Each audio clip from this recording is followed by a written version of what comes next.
Okay, good evening, ladies and gentlemen. Welcome to Toma Sessions Live with me, Richie Cruz, your host. So it's our first time actually to um, be on YouTube Live. Well, for those who are actually used to listening or watching us from IG Live, so we're trying to stream everything here YouTube Live. So please bear with some of the technical stuff, but we'll get the hang of it. Um, but tonight we're actually honored to have a very special guest. Hold on a minute.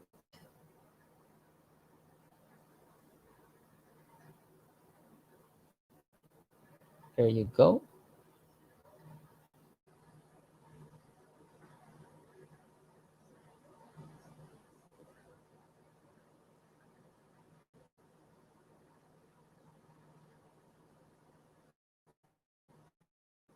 Okay, so please hold on.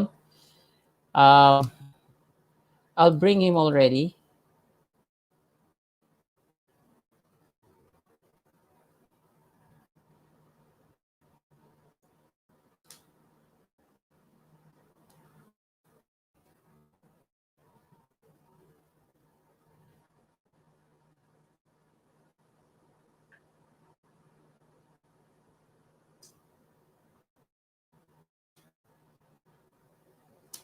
Okay, some just a little glitch in our internet. Internet connection. All will be fine.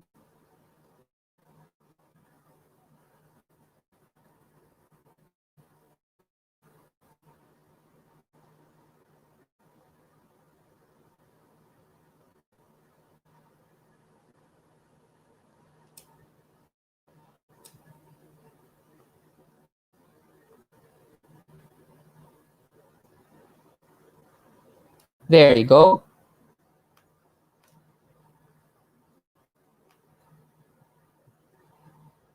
And boom.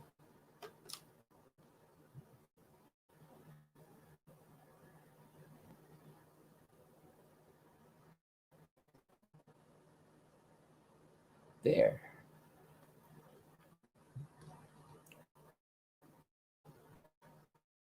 Okay, so that's good evening, ladies. Welcome to Thomas Sessions Live with me, Richie Cruz, your host. And actually, I want to show you a video before I properly um to you for case. I'm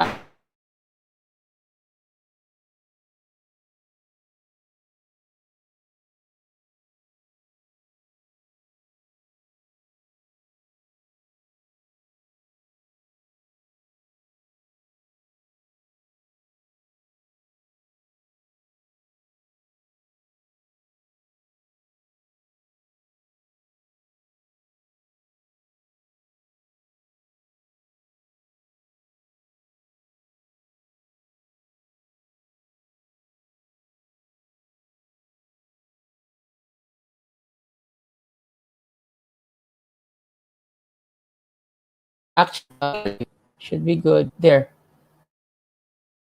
Me just view this video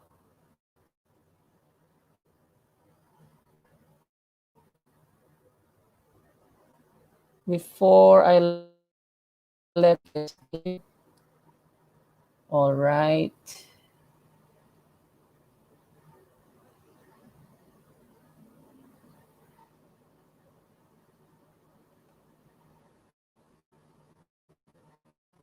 Okay. Let me see.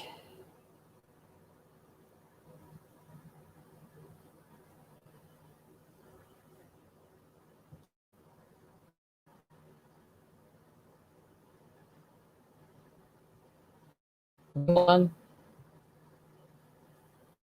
Nope. This is not the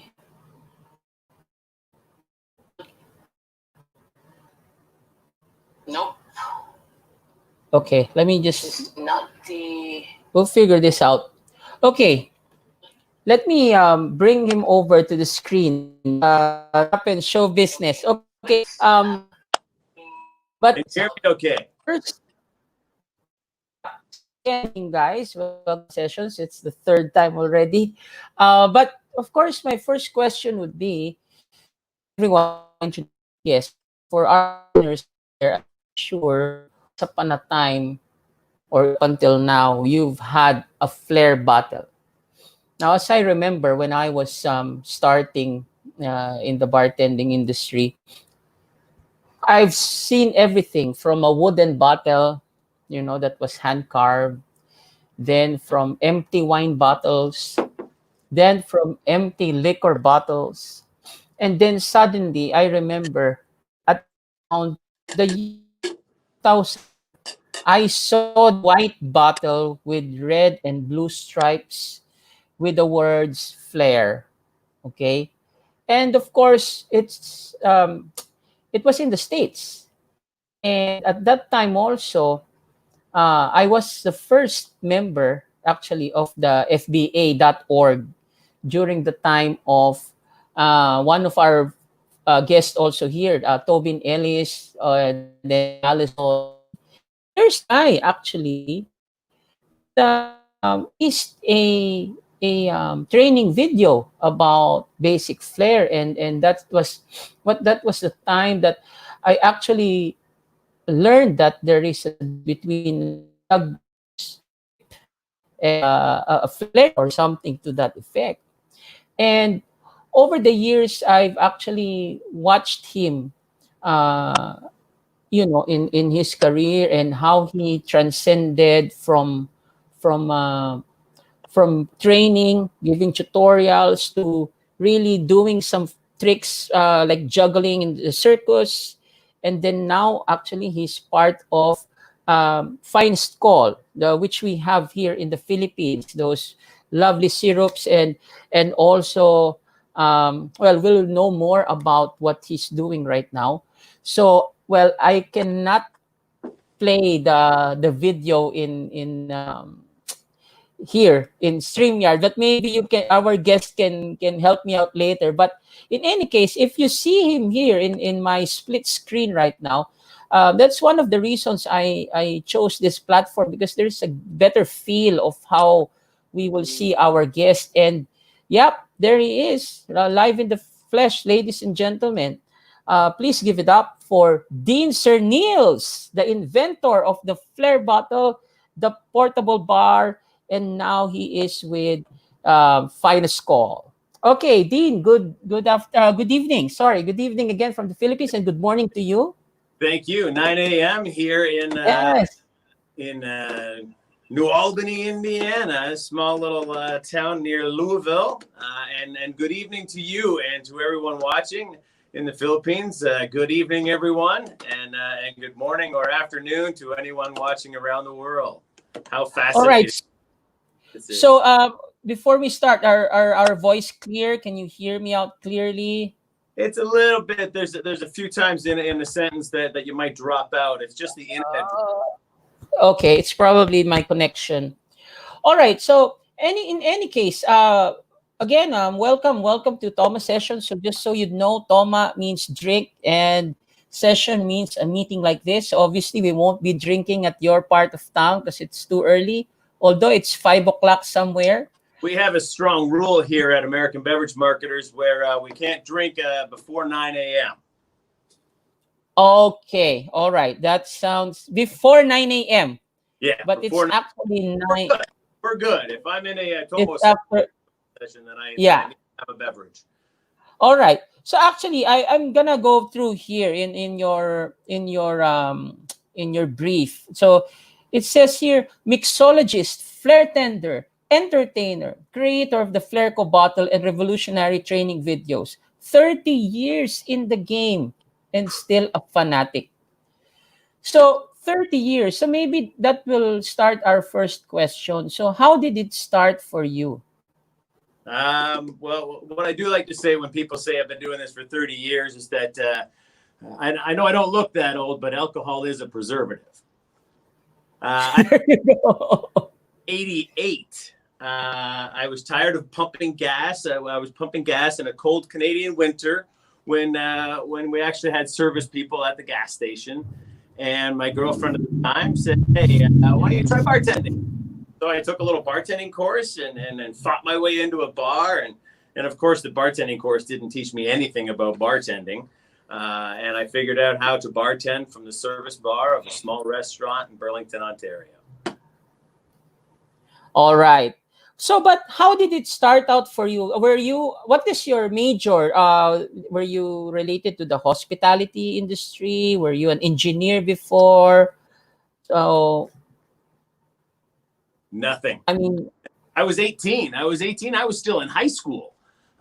In Canada, you oh, can 18. So I was actually still in high school when I started bartending, and oh, I learned magic because of bartending, because I knew it was going to be something that I could make money with.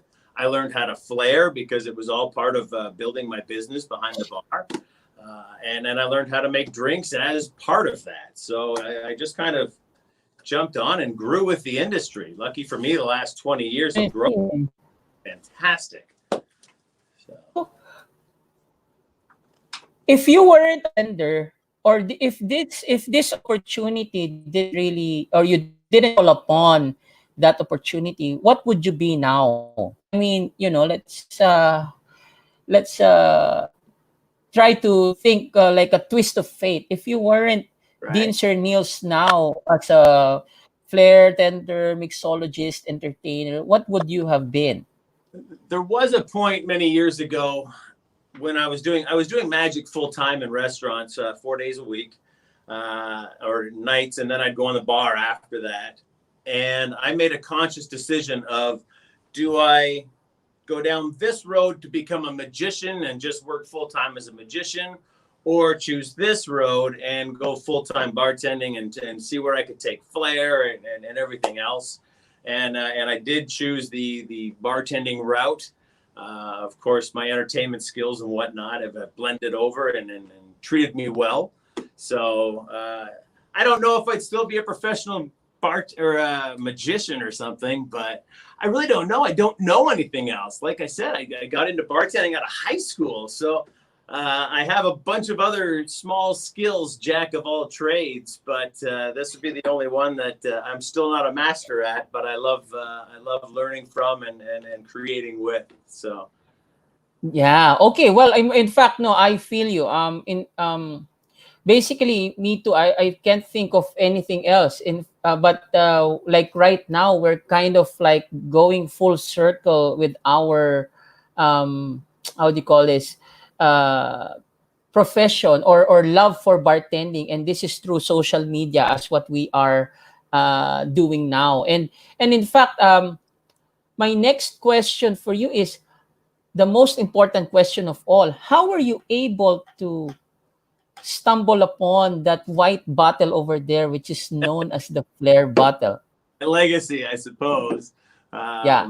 I hope in the next portion of my career I can create something as legendary as this product here.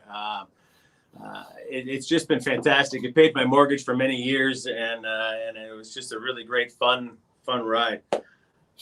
When I was a kid, I was into special effects makeup artistry. You know, for movies, the horror movies, they were making cuts and stuff, and it was just something that I played around with. And I was lucky enough to work for a museum in Niagara, Ripley's Believe It or Not. Oh wow, nice. We made wax figures and plastic Mm. figures and all kinds of different props for the different museums of the Ripley's Believe It or Not museums. I spent a year there, but while I was there, I discovered, or was taught, I suppose, about different compounds that you could mix together to make rubber and to make plastic and that kind of thing. And then fast forward a year or 2 years maybe, I was doing a presentation at a winery in Grimsby, Ontario, Kittling Ridge Winery, and they had vodka in plastic bottles. So I took the compounds that I found, the plastic bottles, and mixed the compounds in the bottles together to make this, and this is the very original flairco bottle. Oh. Yeah, so I Wow. actually in and let it sit, and then I turned it a little bit, poured it in and let it sit, and turned it a little bit. So yeah, this is one of, I think, 5 in the world. Tobin Ellis and Ken Hall each have one of these. But that's the very original, which led to a mass production of bottles. And then of course, their international success was something I never have predicted.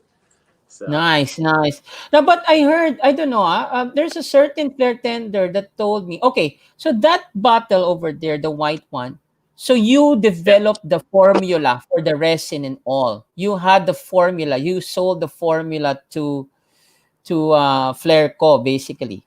Was that how it went? Flairco. Flairco was my company. I Okay. I invented all the products through Flairco. I named it. Tobin Ellis actually helped me name the Flair bottle. I had a bunch of crazy ideas, and he's like, "Dean, just keep it simple, would you? Can you just keep it simple?" And I, instead of overthinking it, like I continue to do with my life, we just did the Flair bottle. I did not invent the plastic; it's just PVC plastic. But I did design the bottle. This is it's part Malibu bottle, part Canadian Club bottle. Kind of a combination. I took my favorite parts of all the different bottles that I was working with at the time, and we made this unbreakable. Okay. We call it shatterproof because they do break now and then. When you drop Yeah. them, tiny little crack and a tiny little crack, and eventually, if you've used it properly, you've broken it. Okay, so does that mean, okay, so like right now, who produces it? These are sold exclusively through barproducts.com right now. Yeah. Yeah, I sold when I moved to American Beverage Marketers 10 years ago. I was lucky enough to have a very strong partnership with barproducts.com, and they really helped develop a lot of our products and whatnot and helped us get around the world. So I had a very good relationship with Mark Hastings and Bar Products, and they took over the brand and continue to sell it today. Okay, yeah, and it's really well, of course, after that battle that you invented, a lot has really followed suit. You know, we had I mean, the brand itself made their own Flair bottle, no, and then there is what we call a rip off of the Flair bottle from China, which we have here a lot. And in fact, on the business side, which is okay. It did for a time. I was selling, just so you'd know. I think I sold about more than 100 of those in the Philippines. Thank you. But yeah. Filipiners have been great followers and great fans online. And I've always appreciated the bartenders coming out of the Philippines. I see them online doing their flair, and I've communicated with a few over time. And I really appreciate all the work you've done over there to carry the flag of performing behind the bar and selling some flair bottles. Yeah. A certain university here ordered about, yeah, like I said, more than 100 of that. And because the thing with your bottle as compared to the others, it's the weight. It's the weight itself, and the grip of the bottle, and of course, I would say the feel of the bottle whenever you flip it or you spin it. It has that certain lightness to it, but once you catch it, of course, it feels like the real deal, the real bottle itself. Right. Okay, so We were let's now move. sure that it had the right balance and the right weight. We created a number of different products for the manufacturers. When we first started, we had some bottles. As the bottle cooled, the neck would bend because you couldn't control the way it cooled. So we ended up creating a way to make sure that everything was kept straight, and yeah, we balanced the weight out, and we made sure that they all balanced perfectly at a very specific spot. So there was a lot of details. My mother's husband, Don Goddard, was my brains behind the whole thing. He helped me out with the mathematics and making sure that it all balanced. So big kudos to him. He was a partner in the business as well. So Yeah, yeah. Okay. So now let's go to the next product, which is we were talking about this because in the Philippines, during the time I were talking between 2000, the year 2000 until 2005. So there wasn't any bar flair competitions locally in terms of uh, how do you put it, independent guys. You Right. know, like for example, if you're not a member of any organization, you cannot really compete. You should be a member of a certain organization before you compete. Got to So I pay your due.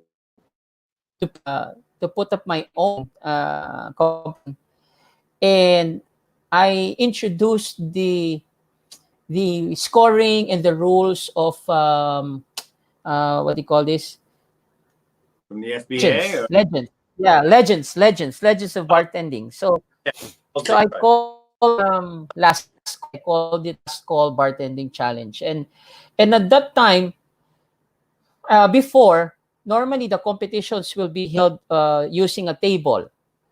table, skirt it, you know, and everything will be lined up basically.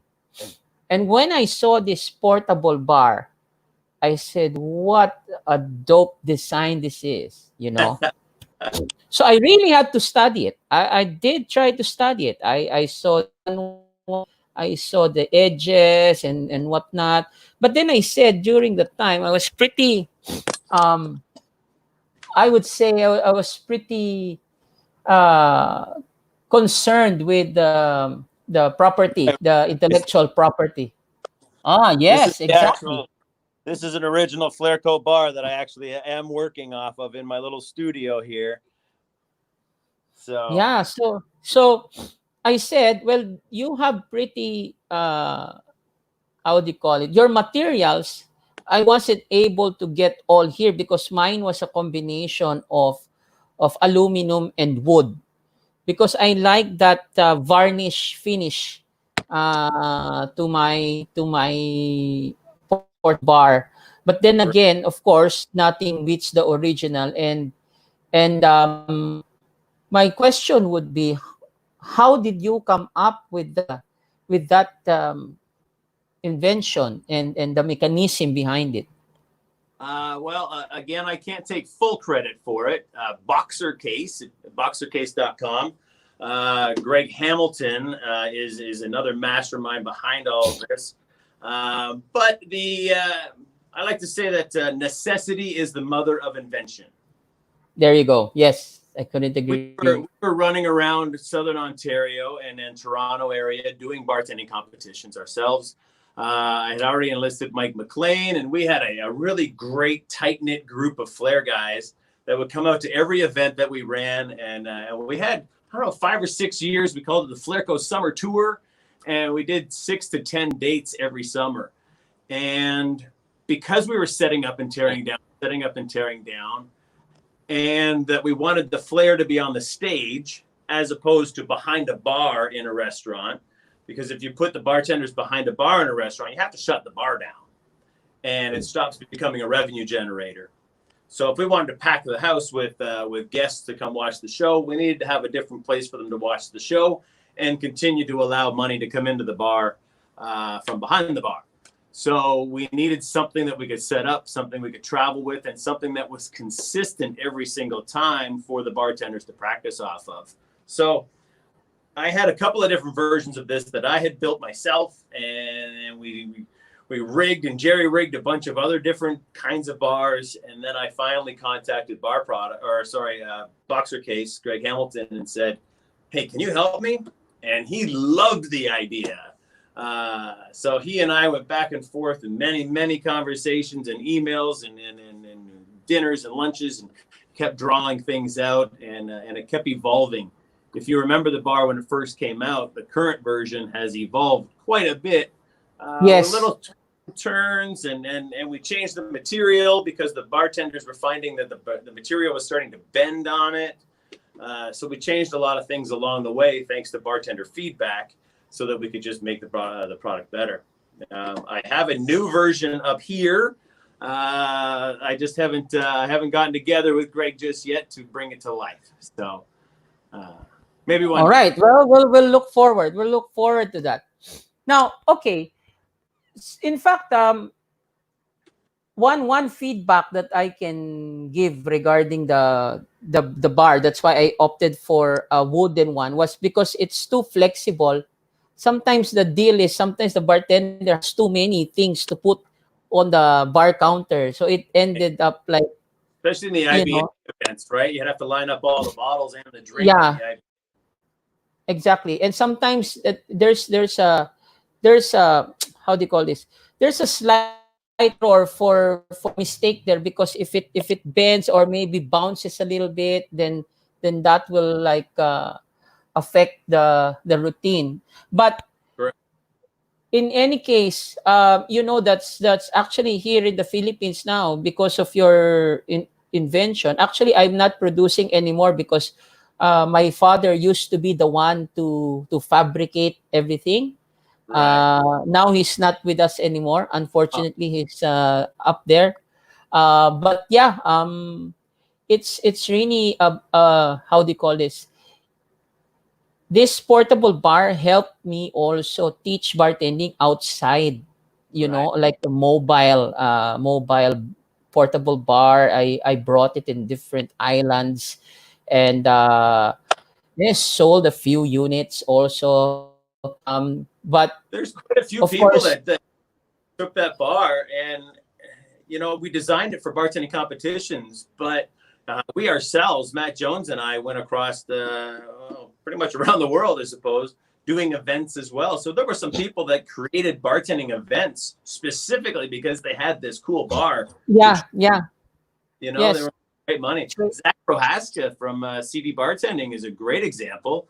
Yeah, His All of his events were based on the fact that he could travel with a bar. So there you go. I'm Exactly. honored and humbled by the fact that my Yeah, little idea could actually provide a living for some people. It's pretty amazing. yeah. No, well, we owe you. That's why I said I should bring Dean Serneels here, because a lot of because me, at the end of the day, in fact, a while back, I watched this Instagram live between Tom Dyer and Nicholas regarding the word originality, right? So Oh yeah, in all aspects of the business, even when it comes to inventions like the porta bar, the fair bottle. I mean, me, even if I'm from the opposite part of the world, I wanna part of my training when I do bartending to my train bartending to my students is I include a little bit of history, or who invented what, especially if that guy or person is still living, because everybody deserves a credit when it's due to them.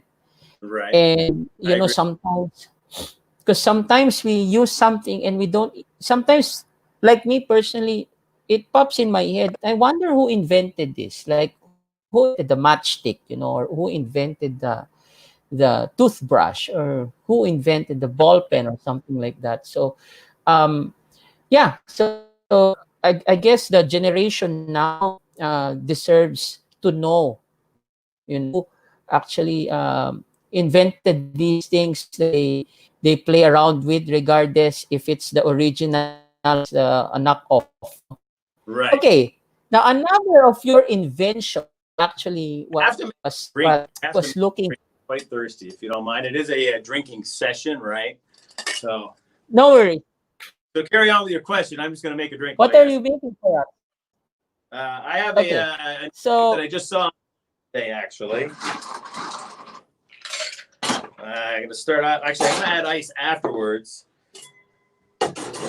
And a little agave okay, real. Sorry to interrupt you there, but half an ounce agave no real. worries, no worries. And I have Okay, nice. I love that. I like that, the real agave. right. It's a It's agave. Let's go. And some single pressed lime juice. You can squeeze a lime or single pressed lime juice or other lime juice. and 1 ounce of, well, that happens to me all the time. Let's get this open. Oh, yeah, it's okay. I opened all the bottles. Happens to the best of us, man. All right, finest called watermelon. Oh, wow, that's delicious. Very good. And this was just online today, the new Terramana tequila from The Rock. This is actually The Rock's recipe. He actually created this online today, and he calls for 2 ounces. That's my next. Oh, That's my next question. All right. Did you see that, guys? Only here in Toma Sessions. So shout out to everybody who's listening. According to The Rock, you gotta look cool while you shake. All right. There we go. Dean Serneels at Toma Sessions. Whoop. There we go. I was getting parched while I was talking to you, Richie. Yeah, well, sorry. We had a lot of catching up to do, and you're making me thirsty now, so that's why. But I'm drinking. Summer. I'm drinking actually. Cheers. Water for now. Cheers, cheers. Oh, you had a question. Yeah, well, you already gave our viewers like a preview of the question. So another of your invention is the floating shaker. So I was actually looking for it. I have one here, but apparently we had like spring cleaning here, so I don't know where it is now. But I do have that. I do. All right. I'll send you a brand new one, Richie. I'll send you this one. I'll sign it for you and send it off to you. Send me your address. Oh, wow. Woo, woo. Perfect, perfect. Okay, so what's so how about, well, I'm pretty sure since you're a magician also on the side, so you kind of invented that, but what was your when did that idea pop in your head that, hey, let me make a floating shaker this time? Well, being a magician and working behind the bar, I've actually come up with a number of different magic tricks using the tools around the bar. That's the only one that I've brought to market. Once I get rolling with my new Dean Serneels branding, I might be able to create some more. But the floating shaker tin, there it is. There's a product called Airborne in the magic world, and it's a pop can or a soda can that floats a little plastic glass. Uh-huh. Never actually seen one, so I didn't steal the concept from it. But I did see it float and thought, how do I do that with flair bottles or plastic, just glass bottles? You know, how do I do that with liquor bottles and use it behind the bar? I also wanted to make sure that the shaker is something you could put in a glass washer, and that you can actually shake a drink with it as well. So it works on all parts. You can use it to make a drink, and that certainly allowed the gimmick, if you will, to blend in behind the bar. So that tool makes a lot of money. That tool made a lot of people happy. Yeah. And even the bar, I've done that without somebody throwing some cash on the bar.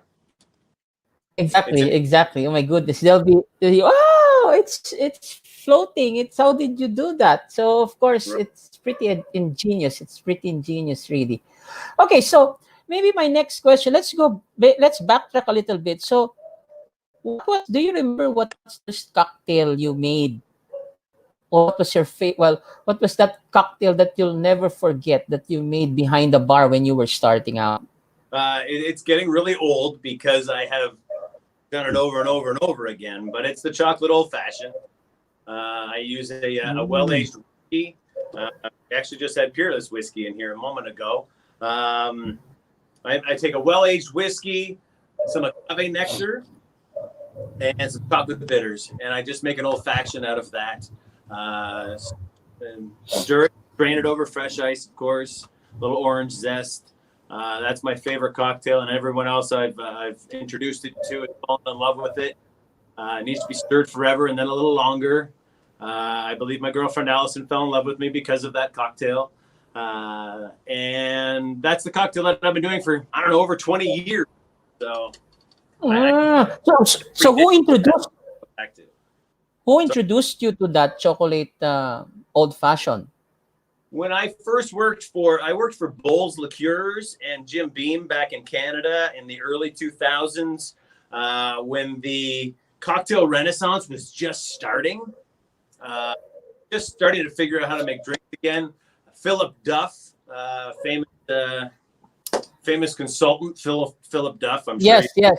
He was supposed to be my guest, but we might reschedule. Right. He's iconic, of course. Yes, of course.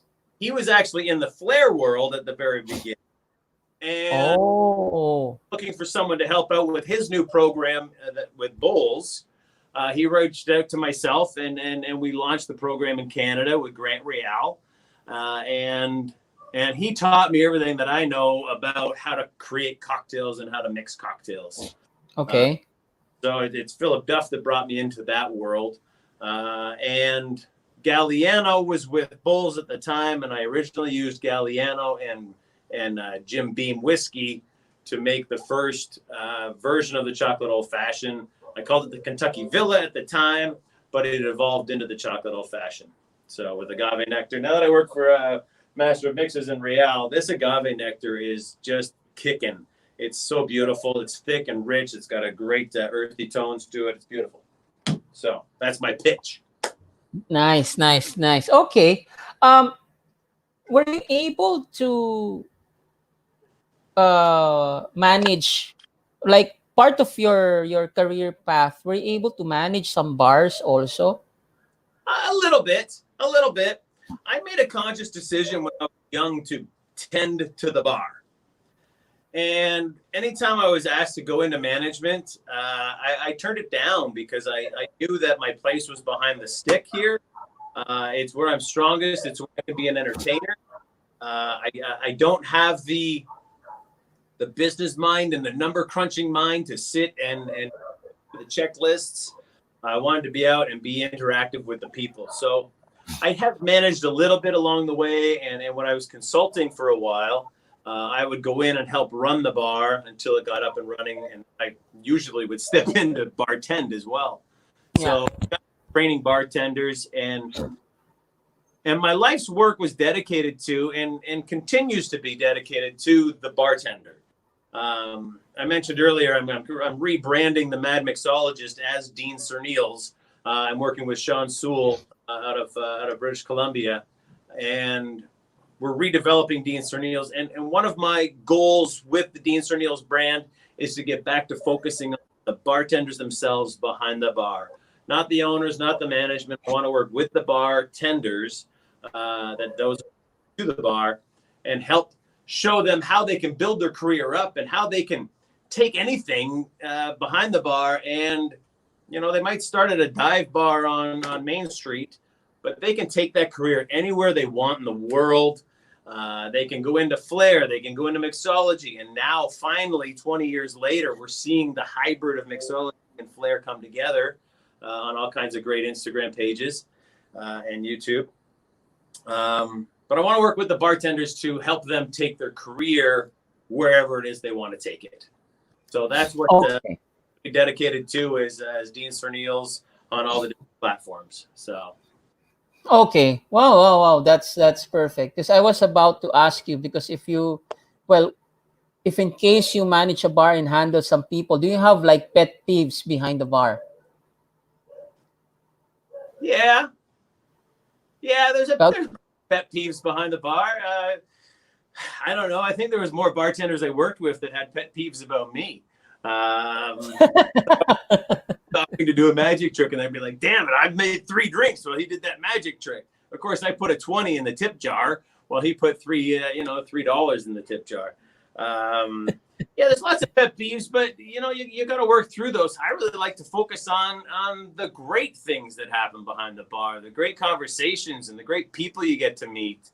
The opportunities are absolutely endless. If you kind of put it out there, whatever it is you're looking to do in your life, you can put it out there to your guests and chat a little bit, and then they'll find it for you, you know? So, there's pet peeves, when you break an ice cube in the ice or a glass in the ice and you got to burn the well and the late nights and all that. But, overall, Okay. it's just so much fun to be behind the bar and you've got a different audience member walking in every few minutes. And if you do Exactly. right, you'll have that same audience member returning back in again and Yeah. again. And something I'd like to term for bartenders, guest at the bar, I like to speak about them. So So with me as a bartender, if I can build my own clientele, then when I move from bar to bar, my clientele will come with me. My Allison is a hairstylist. She has a clientele. When she moves, they move. And yeah. it's really cool to watch.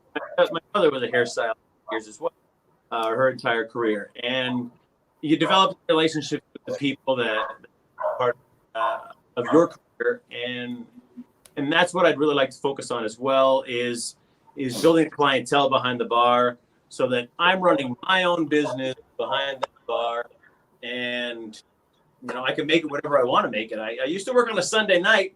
The manager I worked with at a restaurant in St. Catharines didn't really like me. Like, you know what, Dean, if you want an opportunity, I'll give you Sunday night on the bar.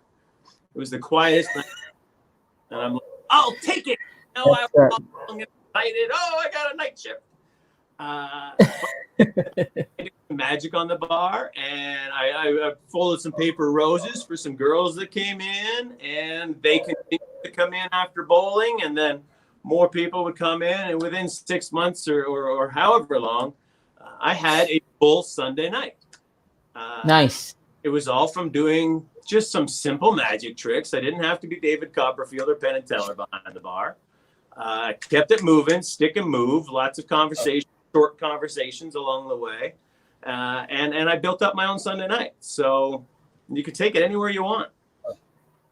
Nice, nice. No, I agree 100%. In fact, that's the main challenge really, if to test your bartending skills in terms of good PR or building relationship. It doesn't matter what day it is, what shift you are, if you develop that following, they will go wherever you are. Yeah, So yeah. I used to make more money on Sundays, Mondays, and Tuesday nights because I would have the bar all to myself, and I'd get to build my own clientele, if you will, as opposed to Friday night when there's 3 bartenders on the bar. We're all bumping into each other, and it's so busy you can't make any money. There you go. Because it's nickels and dimes coming across the bar. Where on Monday, Tuesday night, Wednesday, it was or Sundays, it was cash coming across the bar. There. 20s. There was real money coming across the bar when you could have a one-on-one conversation with your customers, your clients. There you go. Okay, so let's just a shout out to our guests right now. Shout out to everyone who's here. So you have Toby, well, Allison's watching, Willie, Lester, and again, welcome to Toma Sessions. So we are with Dean Serneels, the inventor of the Flair bottle, mixologist, Flair bartender, entertainer. Also, a video. Lester. Thank you, Lester, for following Mad Mixologist. We're going to switch that over to Dean Serneels soon, but I wanted to thank Lester for following along. Yep, Lester is my student. He's really he's a graduate. He's actually a bartender now. He's very into the profession, and that's why he's always following whatever is showing up here. But hopefully, if everything else goes back to normal, I might reschedule Toma Sessions into an earlier time slot because normally now it's drinking time here where I am at. So it's drinking time as well, so that's fun. I know. Okay, so our next question, or my next question would be, how's the shift now that you are you the brand ambassador for American beverage, or What's your position with them? My official title here is the Director of Beverage Application. So I am an ambassador of the brand, but not a brand ambassador. So I have an office here at our headquarters in New Albany, Indiana. And this is actually part of my office. This studio setup. I built this over the COVID break. And knowing that this was going to be a more common way of communicating. Yes. And I'll also be shooting all of my Dean Serneels on-air videos and shows out of this space as well. And anything that goes on that I do on Finest Calls Instagram or Facebook and Master of Mixes as well as Riel. I'll be shooting everything out of here. I have a big bar on the other side of this room, and then as you can see down here, that's my liquor lockup. Yeah, it's pretty big. It's pretty big. I've got a wing over here. I'm quite honored and certainly spoiled. Spoiled rotten is the truth of it. Shout out to Bill. Shout out to Bill. Shout out to Bill. He's already gone off. He'll be back, I'm sure. But yeah, I'm absolutely spoiled here, and they seem to love what I do, so I'm gonna keep doing it. There you go. So, but how's the shift now? How's the shift from owning your own biz to corporate? I'm pretty sure there's the adjustment of sorts. There is, especially in the first few years. I sold Flairco, and I packed my entire family up with a canoe on the back of the car, and we were towing a car behind an SUV down from Ontario down here to the Louisville, Kentucky area, which is New Albany. 9 to 5, and it's actually 8 to 5 here. Over the years, I've gotten a little slack on it, maybe, but getting up for an 8 o'clock shift in the morning was pretty rough. Going from 3, 4 o'clock in the morning nights, and I'm still a night bird, I think, but I'm trying to evolve into a morning person, and it's not very easy. Oh yeah, Still, struggling to get out of bed in the morning because I'd rather be up enjoying the evening. Okay, but normally, before COVID, so as director for American Beverages, what is a typical day for you from 8 to 5? How does that look like? One of the things that I love about this job is I don't have a typical day. I work with the salespeople on the Finest Call side, and they work with a number of different national account restaurants. TGI Fridays, Hard Rock Cafe, you name it, all kinds of great restaurant chains. So I'll get contacted by the salespeople and say, hey, can you help me develop a cocktail with certain parameters around it? So I work on that, and that changes day to day. And then I also work with our Master of Mixes line, or the Cocktail Essentials, Master of Mixes syrups and mixers, and there's a group of salespeople there. They all come to me with requests, video requests. Cap and Cork is a video I just did for a liquor store chain out of Indiana. So you can go find those on the internet somewhere. Cap and Cork. So every day is something different. It's a different project. Whether I'm working on I just struggled with an ice cube project. And then working with, simple margarita projects. It could be anything throughout the day. So typically I'm here in the morning, and I work from my office or in my bar, developing cocktails, tasting cocktails. Sometimes we're inventing new products.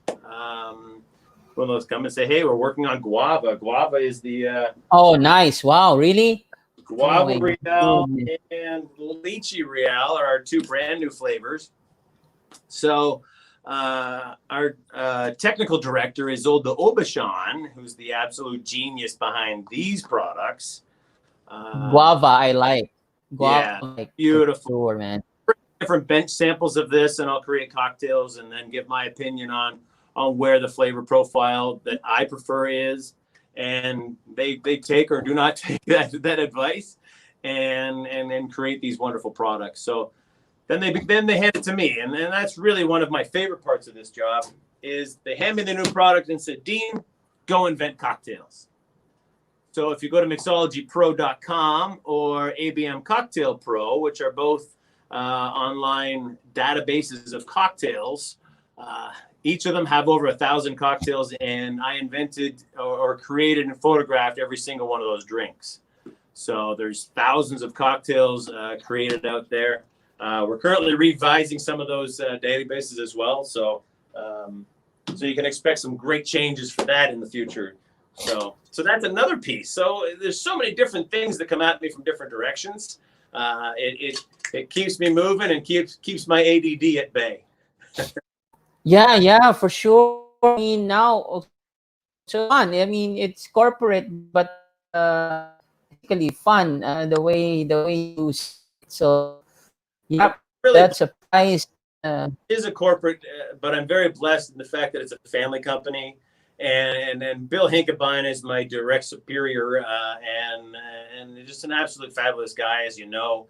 And the brothers that are involved in the company, it's a family organization. And, you know, I have direct conversations with the president of the company on a regular basis. And it's so much different than, you know, I watch some of my other friends that do work for these big corporations on the stock market and all that other kind of thing. And some of them are furloughed right now because of this COVID thing. And I think I'm very, very blessed and very lucky because of the family organization here and the people behind it. So I wanted to do big kudos out to American Beverage Marketers and anyone out there that's helping support Finest Call and Real. It is a bartender's brand. I know we've got fancy, beautiful packaging that turns some people off, but taste the juice inside the bottles. It's perfect, and I'm honored and proud to stand here and support that. So, There. Okay, in that regard, I want to ask about the Real. Okay, being the mad mixologist, what is your recommended application when it comes to, let's say, making a cocktail? Is there like a certain uh, amount that you should put a Real in when it's making cocktail first before we go to the finest call for those who yes, are new to those products? yes. If you're new to the Real products, I have a few of them here. We now actually have 18 different flavors. All the fruit is sourced from the world's finest growing region, so it's California strawberries, and the mango is from Ratnaguri, India. So we certainly go and work directly with the farmers that build that harvest the products for us. Half an ounce is what I traditionally use in a cocktail, especially if I'm using Finest Call, because the Finest Call mixes are sugar and lemon or lime. So I just need half an ounce of this. But if I'm using single pressed lime juice or lemon juice or freshly squeezed, then I will use the equivalent of juice, lemon juice or lime juice to this, usually about an ounce. So if I'm going to do, for instance, another 2 ounces of tequila, of course. Woohoo! There you go. And let's just make sure I've got a nice measure there. So a 2-1-1 with this margarita would be 2 ounces of tequila, 1 ounce of guava, and half an ounce or 1 ounce of single pressed lime juice. So that's a 2-1-1 formula. And we shake it up. So the Real is very, very sweet. It's 60% sugar, 40% fruit. So know that going in. It's a syrup. Let me just get it.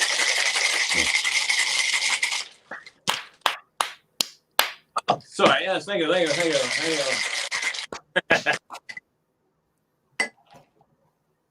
Some people taste it and go, oh, it's so sweet. I'm like, yeah, it's a syrup, dude. When we make cocktails, we make syrups.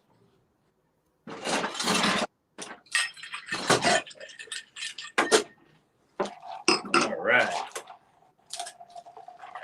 There we go. So the first Terramana Guava Margarita. Wow, looks tasty. Well, I actually don't know who distributes that here, but I have to ask if they have. Well, okay, is that guava available here in South already? That I don't know. We actually just produced it. It is now being made here in New Albany, and it is going around the world. Okay, okay. So Well, for it. yeah, just You know, give me a ping. Yeah, the key for any of our products is for your bartenders to start asking the distributors for it. If you wait for it to come around, it may take some time. But if you start asking for it and then get a bunch of bartenders asking for Guava Real, we will get it to you. It will find its way to you. We have a great group of salespeople around the world, and we've got people that are working in your region to help you get the product. So ask your distributors for it and go get it. Go find it. okay. We will. We will. Tomorrow, I will try to ask who is distributing, and then I'll get myself one. I know already what to make with that. Okay, I'm drinking now tequila, and I think my pecs just grew. This tequila makes you stronger. there you go. It does, man. Yeah, we have a okay. So now that I asked you about the real. Now, how about the finest call sterile? What's the recommended quantity for a cocktail? It's going to depend on the cocktail you're making. This is going to turn into a complete promo for American Beverage. It's all good. There you go. No worries. No worries. Something that's really cool for me working with this company is the evolution that the company has had just in the 10 years that I've been with it. When I first started, we had sweet and sour mix, the finest called sweet and sour mix, which every bartender in the world has touched at some point. And it's made with lemon juice and it's so popular around the world that it kind of fits in with the sour mix. But although it's a premium sour mix compared to so many others, anyway, to get to my point, we have something for every single bartender now, whether it's finest call sweet and sour mix or the lemon sour mix, which is premium to that, to single pressed lemon juice and cane sugar syrup. This is a simple syrup, cane sugar syrup. Wow.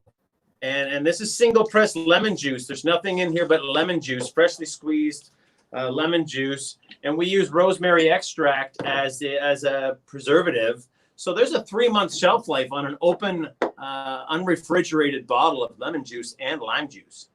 And it baffles me for the amount of years that I have freshly squeezed limes to make cocktails with, and just constantly, you know how it is, to have a liter of it that I can just peel it and pour it, and it doesn't go off in 4 or 5 hours like lime juice does. So it has evolved, huh? It has evolved. That sour mix itself. Right. Okay, so we've got something for everybody here. You can use 4 ounces and then blend it with rum, or use 2 ounces in another combination of a cocktail, if that makes sense. You know, okay. Just an ounce of watermelon to this margarita over here. But it depends on how sweet and how you want to balance your cocktail. But we have a solution.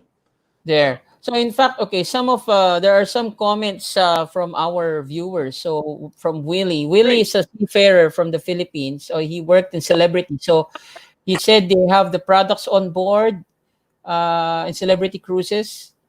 And yes, it is available in the Philippines, Willie. Personally, I'm not really sure who's the distributor, but I'll find out tomorrow, first thing in the morning tomorrow. Comments can tell us where the distributor is in the Philippines. If not, I can find out. I can step into the other room and ask that question. Yeah, no worries, no worries. Then we have let's go back to Flair now. What's your take? What do you think of how Flair has evolved over the years? Flair is finally getting to where I wanted it to be when I started.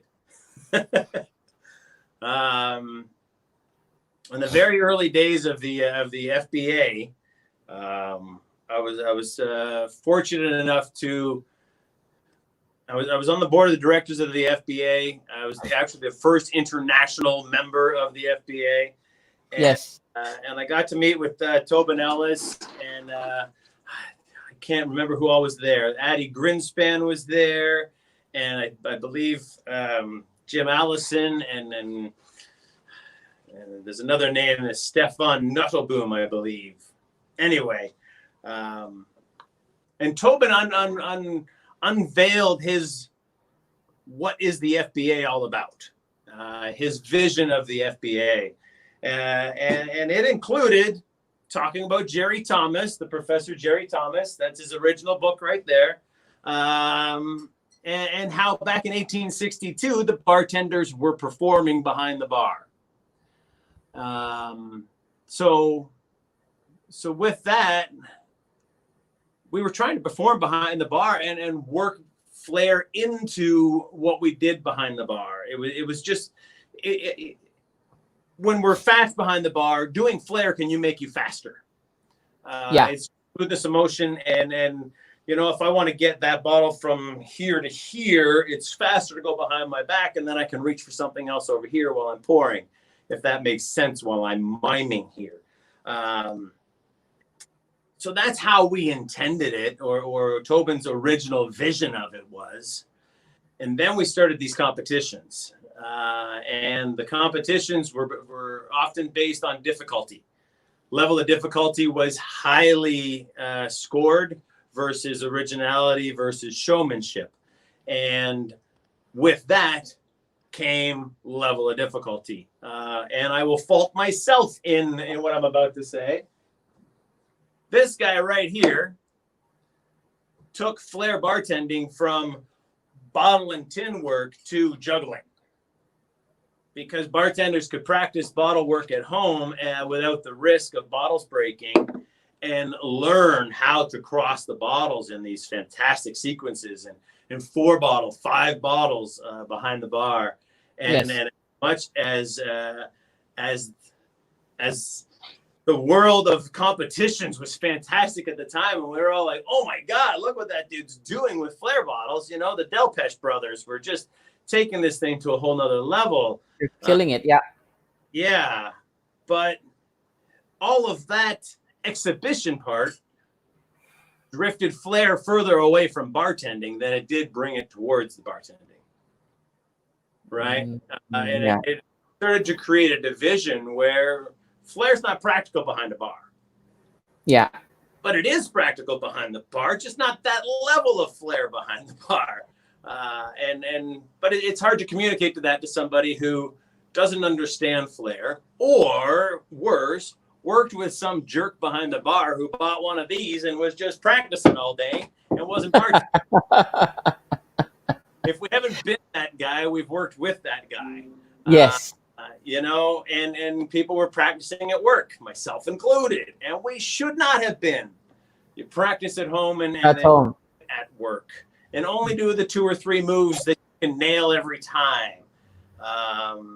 I try not to, well, I don't at all anymore, but step back from behind the bar and do a flair routine, and then go back to making drinks. Yeah. And that's a very long story, crumping together. All of that comes around to today, where flair is today. It is now getting back to bartenders doing a cool move, boom, boom, while they get back to the mixology of creating a cocktail. And that's why I say it's finally getting to where Tobin Ellis's first vision of, and where I always loved it to be, was, and I don't even want to say working flair anymore, because working flair got beat up because it became too big as well. But just little moves that increase your speed behind the bar and attract attention to the bar. Flipping a bottle is nothing more than having somebody 6 or 8 or on the other side of the room stop and go, what's going on over there? There. Yep. Exactly. And curiosity. To the bar. If I can make a guy that's on the other side of the room want to bring his girlfriend to the bar because I flipped something in the air and caught his attention, Then he comes to the bar. Then I sell him a drink, and it gets back to business. And then I turn him into a client, and he becomes part of my clientele. And he hears that, oh, Dean's working over at Sharky's now. Let's go. And then they'll follow me. So that's my whole concept of building a clientele with the bar, and how flair is just a small piece of that. There you go. So there's one person that always stuck in my head that is pretty consistent with this working flair. I'm pretty sure you know him. Tim, Flippy. There you go. He's the definition of working flair, I think. But he is pretty low key when it comes to social media. I assume, but he is the definition. So if you look at the best bartender in the world on Google, Tim Flippy Morris pops up every single time. There you go. And I've always appreciated Flippy. I was judging back in the days when he was competing, and he was always an absolute thrill to watch. He was funny and on time, and it's just so great to watch. But he's one of those guys that, because the competitions were built around level of difficulty and not showmanship, decided the competition was not for him. Yes. Because he just wanted to come out on stage and be funny and goofy and make people laugh and have a good there time. You go. And I think if we had more Flippies in the world, we could have a whole different level of competitions. Or had we done more showmanship, the world of bartending would be more full of Flippies than other just high level flair. You know what I mean? Exactly. But with that said, have you considered working in Vegas before with your skill set? Or have you worked in Vegas? Yeah. Okay. I have not worked in Vegas. Not okay. When Vegas turned around, and then when Ken Hall and Alan Mays first took flair to Vegas at the Voodoo Lounge, there was a huge influx of flair bartenders that moved to Vegas. I was kind of on the verge of it. I actually had a young family at the time, and it just wasn't in the cards for me to move to Vegas. Okay. Then I believe that was right around 9/11 as well, the terrorist attacks on New York, and all the visas from Canada got halted, because I know a few of my friends were planning to go to Vegas and were planning to move to Vegas. Sean Greco from Ontario. Yeah. Got halted because of the unrest in the world. Had stopped him from moving over. So even if I tried, I probably would not have succeeded. Since I've moved to the United States, I mean, I play with it, but damn, those kids work hard, man. Those guys go hard there. I mean, they're making some good. Well, they were making some good money pre-COVID. But really, I play sometimes, but it would have to be Carnival Court. Exactly. Yeah, that's in fact. I was in Vegas once. I wanted really to meet Flippy, but apparently go to Vegas and meet Flippy Morris. Of all the there you go in Vegas, you gotta go meet Flippy Morris. Yeah.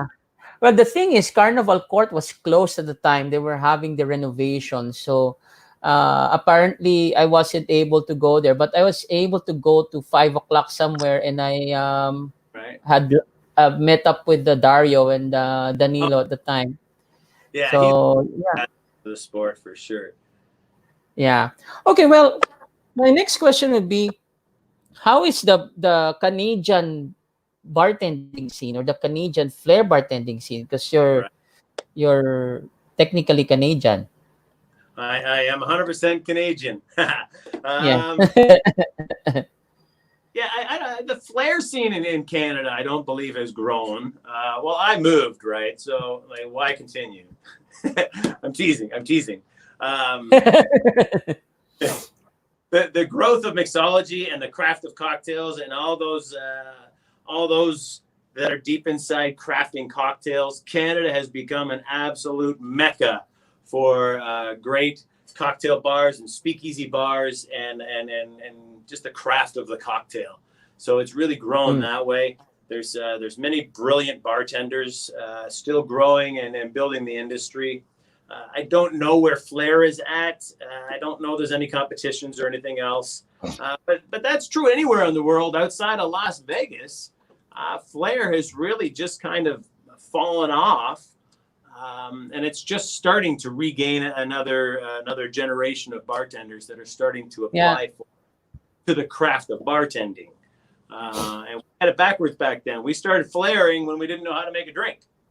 Yeah, Or doing exactly. flair, we couldn't make a drink. I mean, there's still plenty of bartenders out there that can juggle bottles but can't balance a cocktail.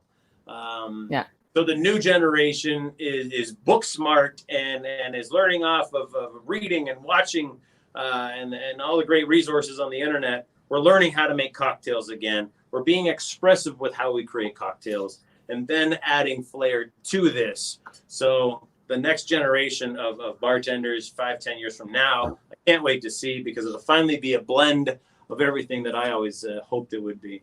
So Nice. Well, with that being said, what led you to the mad mixologist, or like 30 years in the business, right? So it's like, I'm pretty sure you had an adjustment period, unless you were techie, to go to social media. So how did that start? the Mad Mixologist was a brainchild of mine over 12 years ago. And I started the Mad Mixologist on YouTube before I moved to the United States. But it was so new and so everything, and I didn't get all the way up to speed with it.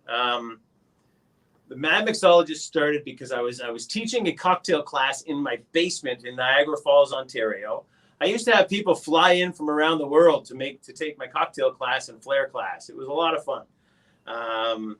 And I was shaking a drink, or I was making a drink behind the bar, and somebody looked at me and said, "You look like a mad scientist back there."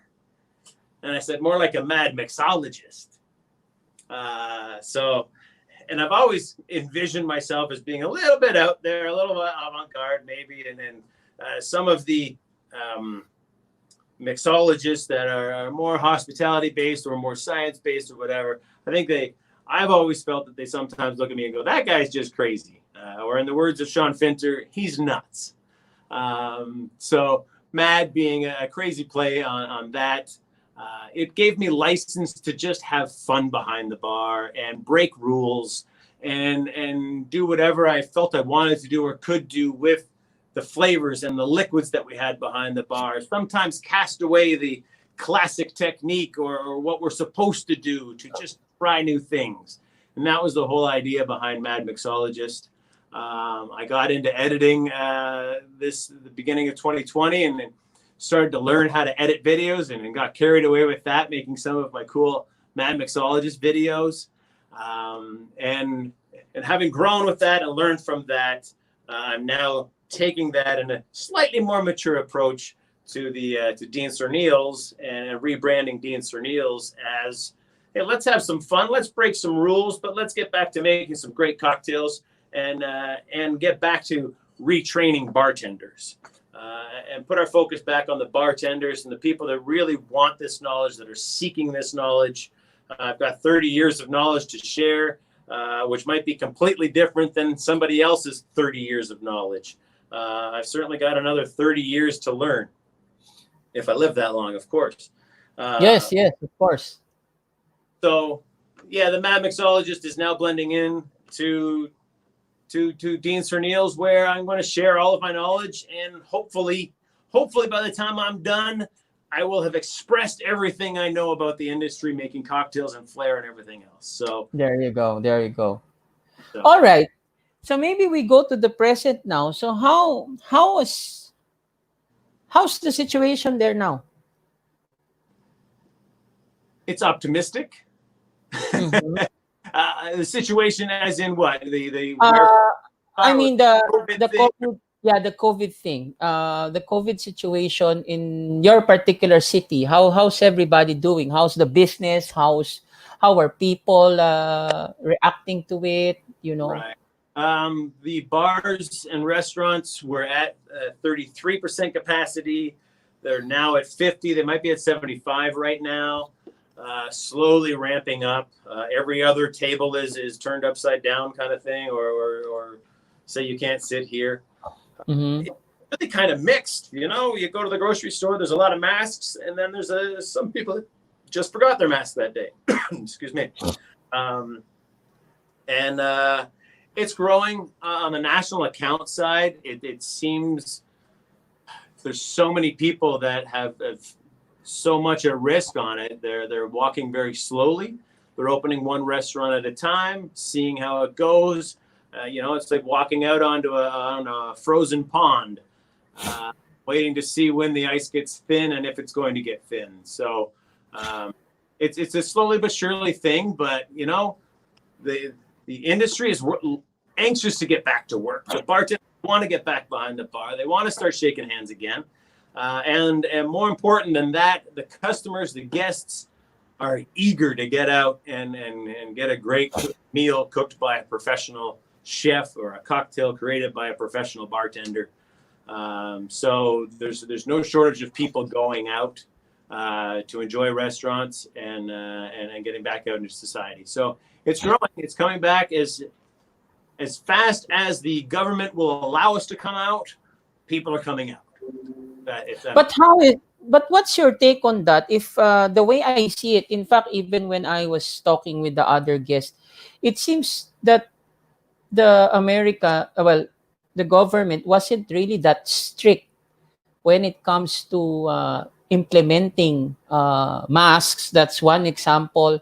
Right. And because in the Philippines, although ironically, we have increasing how do you call this, cases, as they say, but we are strict in terms of having a lockdown for certain cities, Right. having a curfew. You're not allowed to go to the grocery if you are a senior citizen, a child, and if you don't have a mask. So those little things, and vis-a-vis, let's say in the States, you see people congregating in the beach. It's walking around, holding hands even. So what's your personal take on that? Well, my personal take on it, I'll give you a little bit, but the one thing I learned when I was very young is to never mix religion and politics behind the bar. Okay. Yeah. All right. Yes, I learned that also. Okay. Well, I mean, on a personal note, because America wants to get back to business. America wants to get back to selling and buying and providing opportunities for their people. And that's kind of how I see it, that America wants to get back to business. It's nothing about the government or who's running what. But America wants to get back to business. And it seems to be perhaps throwing some caution to the wind. And perhaps not. That's not for me to debate. That's a much higher pay scale for someone to debate that. But yeah, America wants to. Actually, I didn't mean a political question. It's more of like a health concern, not really. That's on me. It's not really pointing on politics or anything. It's to defend it's that just over in the United States. It is a political question. yeah, because So, reason I ask also, I have relatives there in the States, so right. it's I kind of laugh at the same time. I kind of was surprised how lucid are they there, Well, in my here friends, where the restaurants in Canada, most of them are still closed, as I understand. there you go. Still locked down. If I were to go home to visit my family right now, I would have to stay in Isolation. for 14 days. I'd have 14 Yeah. days without seeing anybody. So Yeah. Canada's still very serious about it.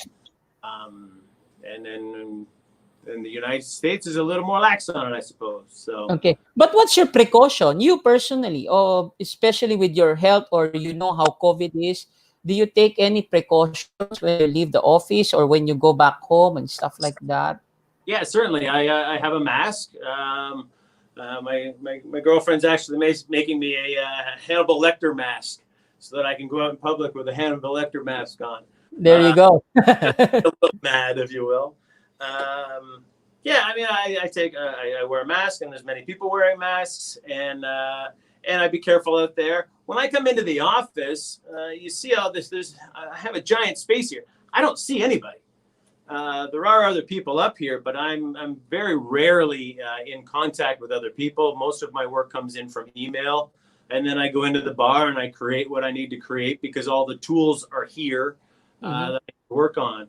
Business-wise, our retail business, as in all of the spirit business in the United States, is up an incredible amount over this break. I heard a stat the other day that was something about $2 billion worth of alcohol was sold over the last over April or May, or because there's so many people that are now drinking at home. So our retail business of Master of Mixes and Agalima is all at home products. So people are making cocktails at home.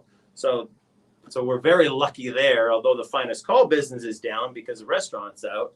But we're ready. We're ready to come back. So There you go. hopefully the world can sort this out and get back to working. So No, couldn't hear you there. I heard Germany is starting to discover a vaccine. So we'll see how that turns out eventually. Right. Did you hear that? I have not heard that yet. I know there's many people working on it. And I don't know what to believe when I'm reading anything anymore. So, I wait and see, Okay, so maybe we go to our last two questions before we see something from the mad mixologist. No, maybe with regards to what you said a while ago with the surge in alcohol sales going up. Okay, what's your take about mental health when it comes to the bartending industry? It's certainly overlooked. It's certainly washed under the carpet because it's not just the bartenders. It's everyone around the bartenders. It's their children. We glorify this alcohol, and I've had quite a bit of an issue in my own life regarding the mental health issues around alcohol and alcoholism. I mean, in my own life, being my family as well. I mean, I obviously work with alcohol, use alcohol. I probably drink more of it than I need to, partly because I can make it taste so damn good. There, yes, yeah. But yeah, I've had people very close to me pass away thanks to or because of alcoholism, and it just kind of gets washed under the carpet. Even at the hospitals and whatnot, nothing you can do. That person has to find their own way, and as much as you try to help that person, they can't. And they talk about rock bottom, and sometimes there is no rock bottom. People are just so stuck into this very addictive substance that is so bad for us that I don't know why it's legal, but we do love working with it. There you go. Yeah. Responsibility, and as long as we're smart about it, and if we can start having more of those conversations, then we can enjoy it responsibly. We can have a couple of drinks and not have to get drunk falling down, And I think that's changed a lot. I don't see that as much as, back when I was young, people used to go out and binge. It was kind of an honor of pride, how drunk you got last night. But we don't have those conversations anymore. Maybe that's just because I'm 50 and I don't hang out with a lot of young people anymore. But even my kids are 20, 21, and it's not a big deal to them. None of their friends are really partying really hard. So I think this conversation that we've had for 20 years or more, and starting to be more smart. And maybe it's 100-year conversation that we've had since Prohibition. I don't know. People are getting smarter about it.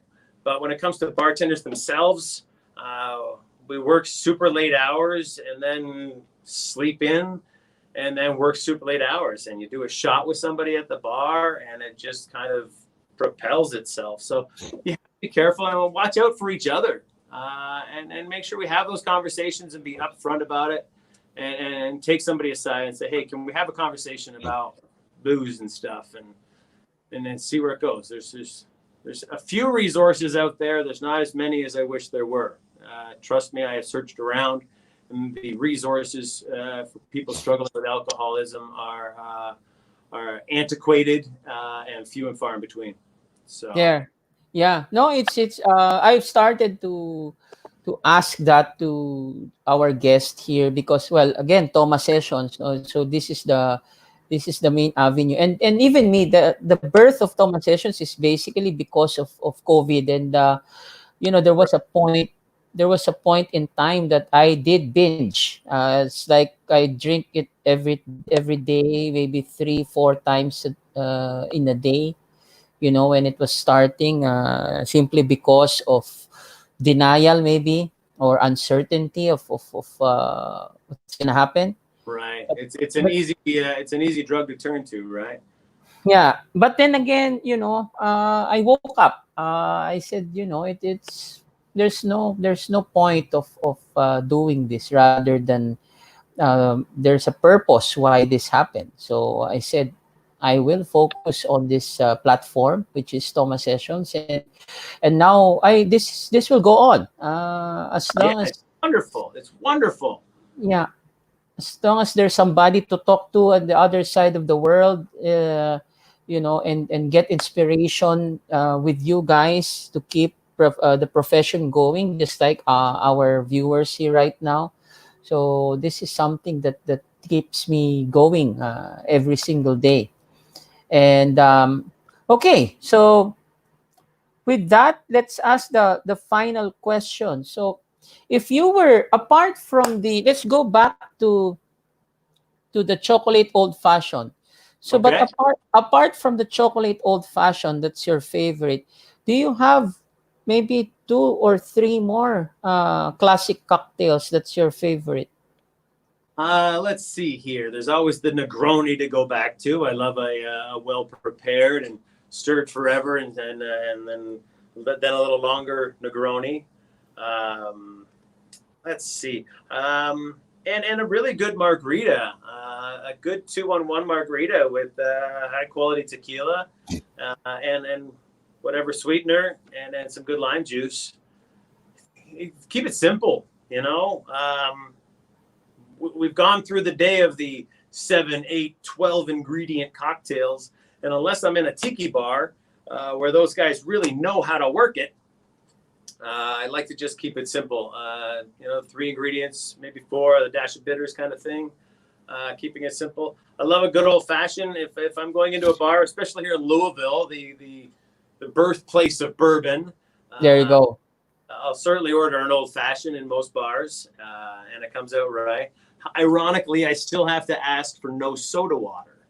There are still a few bars, even in Louisville, that put a squirt of soda water in it, and so I still have to have that conversation. But yeah, I really, having done this for 30 years, I've tasted so many different things, and I have a great appreciation for every single one of the spirits, and what has gone into them. I can't say that for every single liqueur I've had, but certainly the base spirits, and working with each individual spirit and brand name, they all are different in flavor. So to old fashions where I love to be. I love my bourbon. If I'm going to sit back and put my legs up, it's going to be with some bourbon probably, or a great margarita, or even a great daiquiri with a really nice rum. So Okay.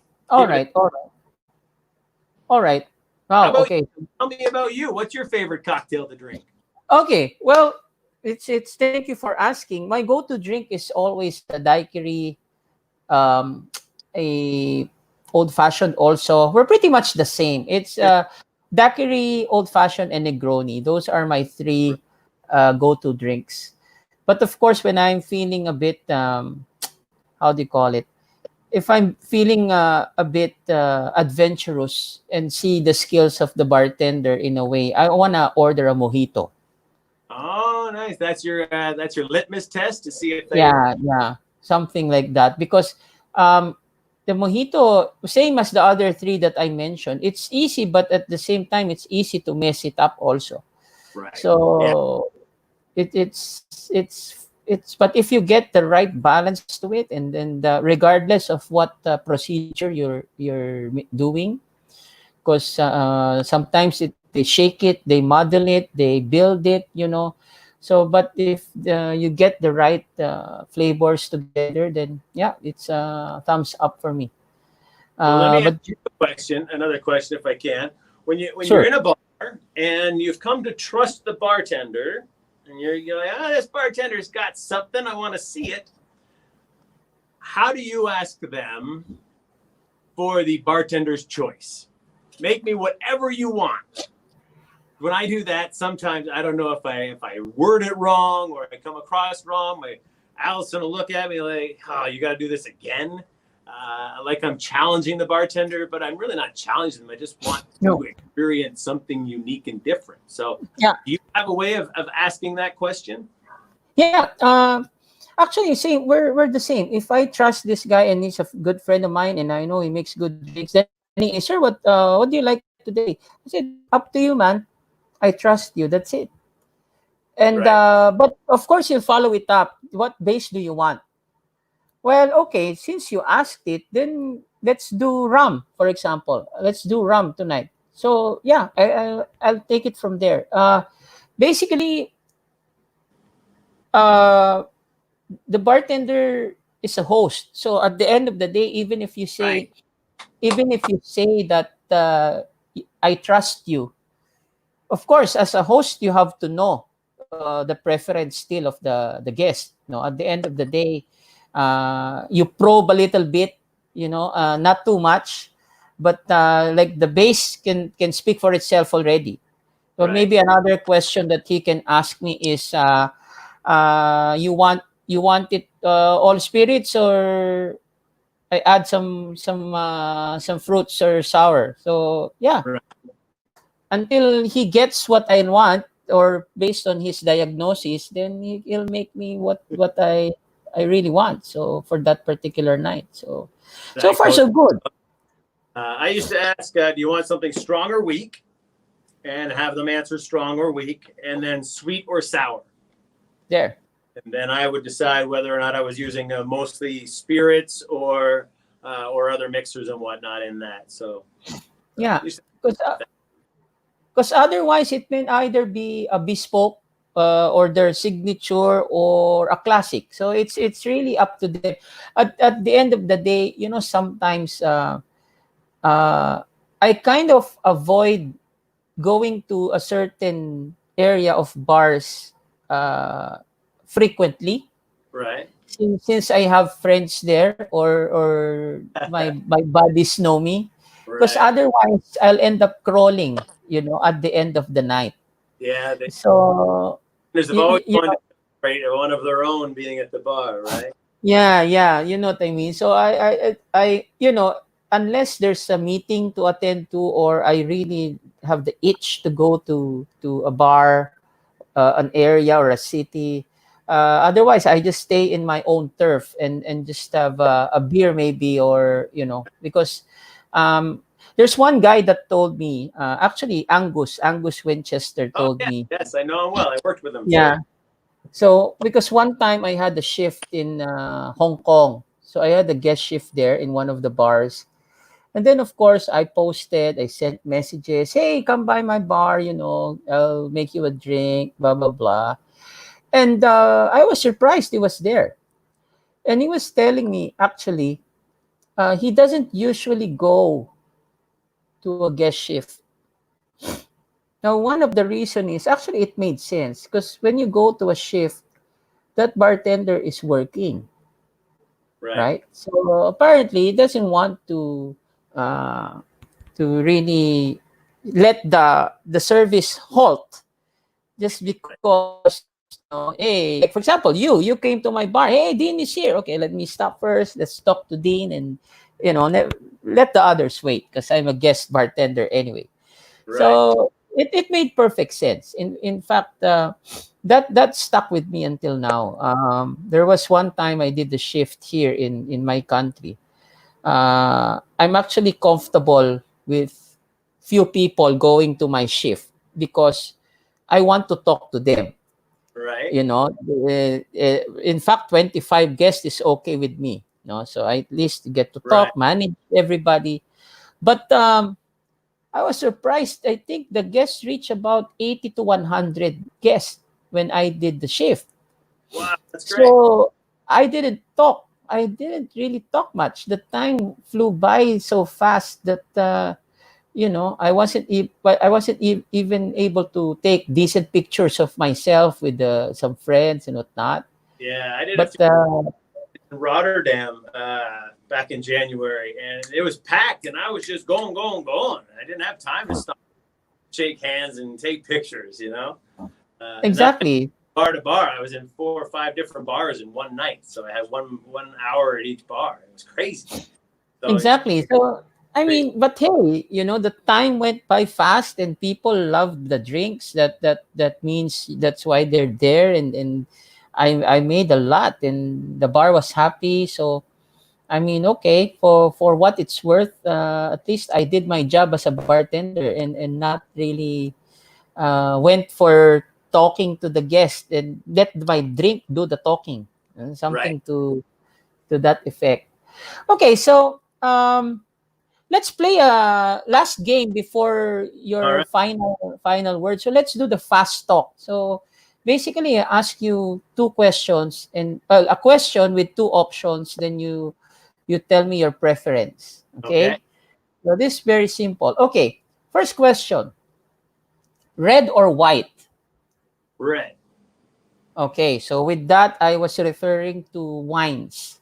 So Very when good. you so basically you want red you prefer red wines rather than white wines. Depends on my mood and depends on the time of day. Most likely, I will enjoy a red wine. Yes. Do you have a preferred grape variety? I like a Cabernet or a Merlot. Okay. I like rich and meaty. When I'm having a red wine, I like them really rich and flavorful. Okay. All right.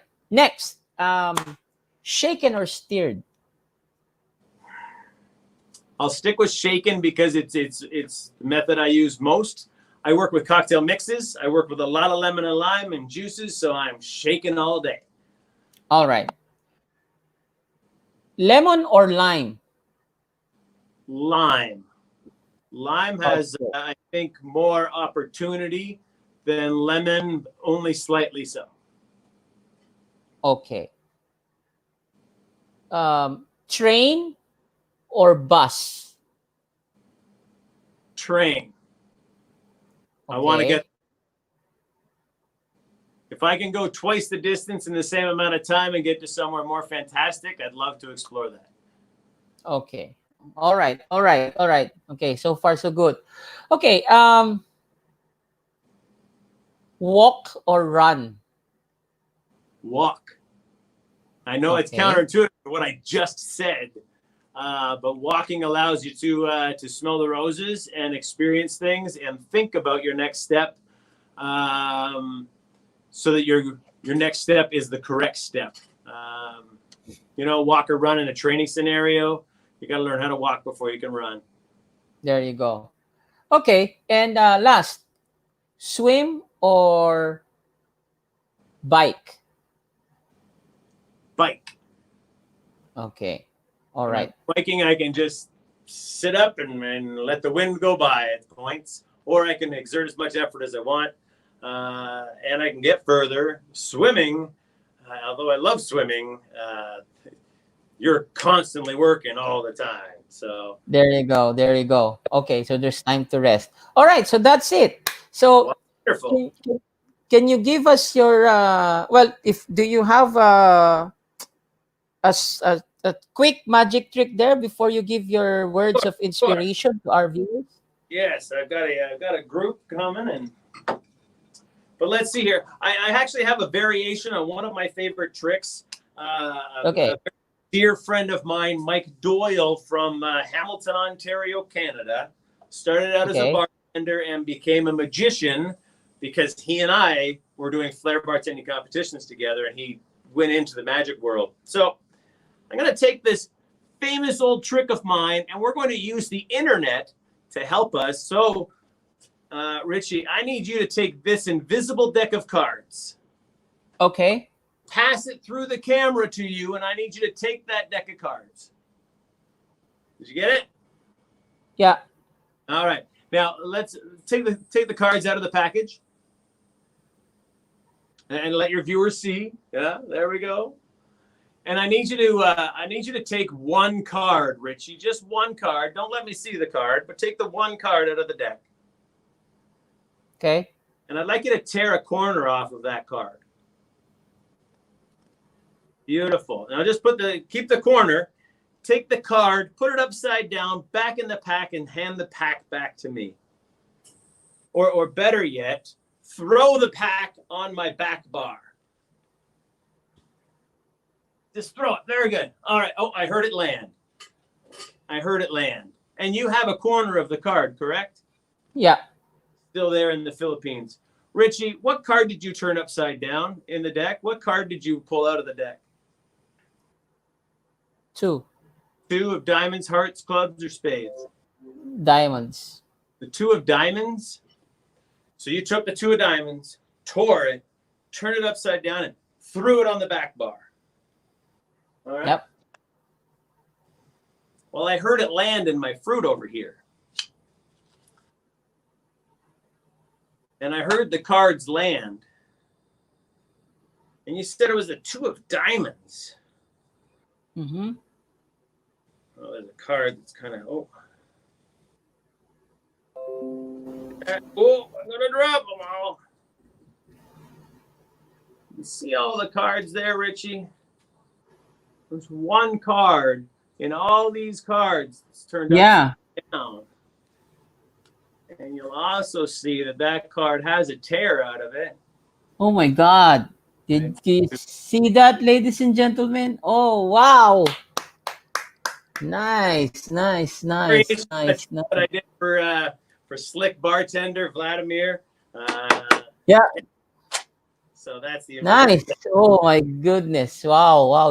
I'm blown away with that trick. I still have the piece of the card here with me. Keep that as a souvenir, okay? Yes.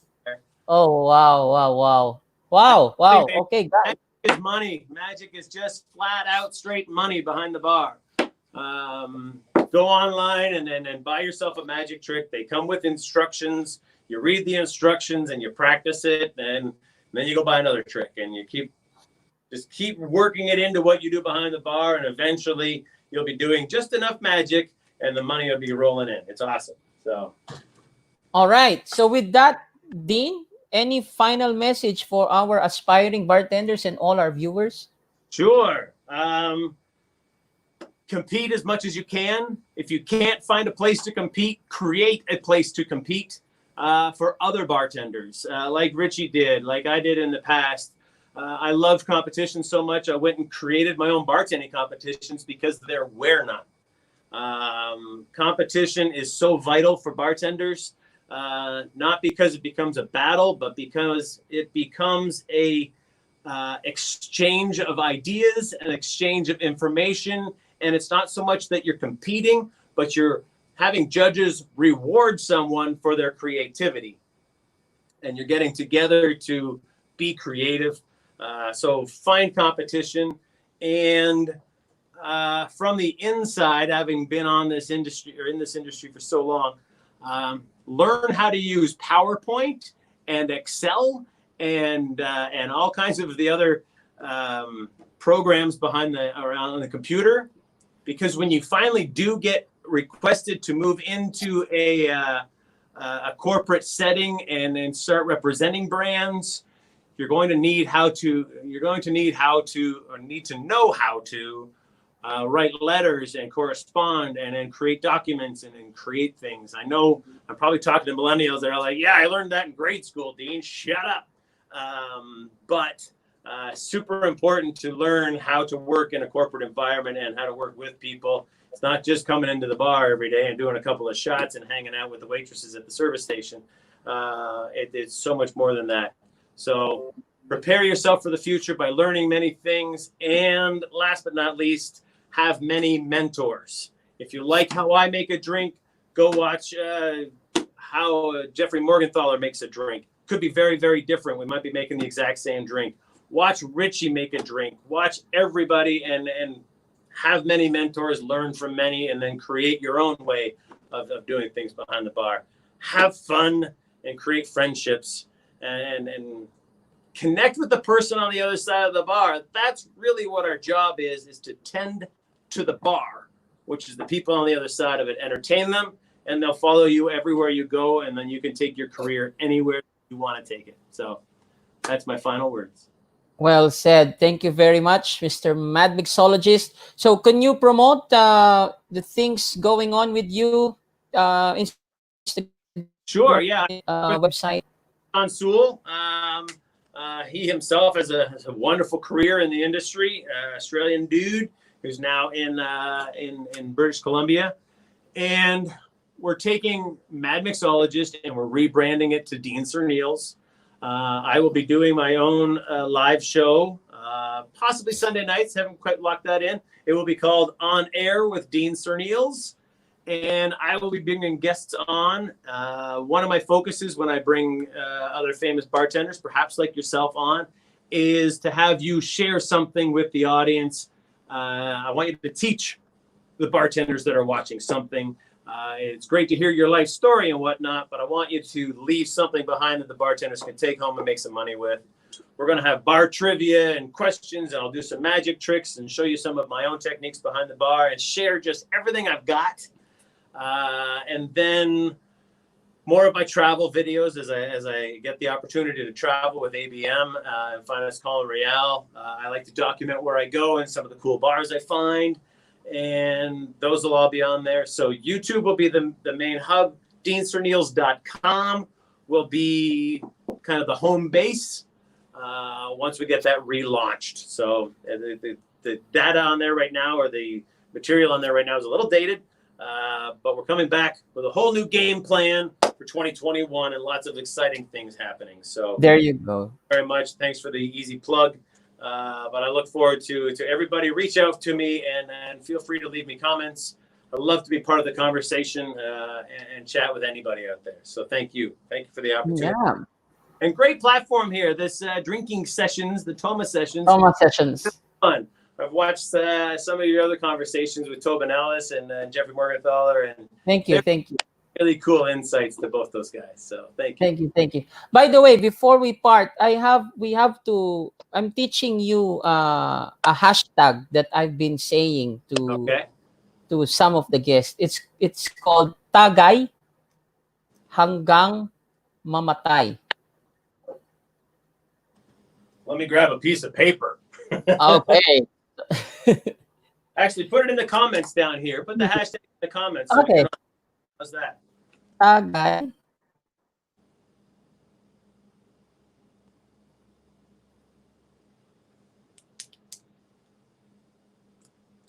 Cheo's asking what my opinion of the future of flair competitions is. I think you answered it a little bit. It's about Cheo, the future of flair bar competitions is in your hands right now. Go make one. The rules there you are go. up. Make one. And please put showmanship as an important thing. Level of difficulty is okay, but I don't want to push level of difficulty. Let's push showmanship. Let's get people entertaining behind the bar again. So Cheo, go out and let us support and help if we can, anywhere we can. All right? There you go. Okay, so it says Tagay hanggang mamatay. That means drink till we die, figuratively. We die. Yes. Tagay. Can you say that? Tagay. Hang- Valamagula. Every man must die, right? yeah. Can you say that? Tagay hanggang mamatay. Tagay hangagang mamatay. Mamatay. Yes. Perfect. Okay. One more time. Tagay hanggang Hangagang mamatay. mamatay. There you go. Good. Perfect. So that's like What our what final. words there are drink till you die? How does that perfectly translate? Tagay means drink or cheers. Okay. Taga. Yeah, tagay. It's like toma or it's like kampay, right? So hanggang means until, Okay.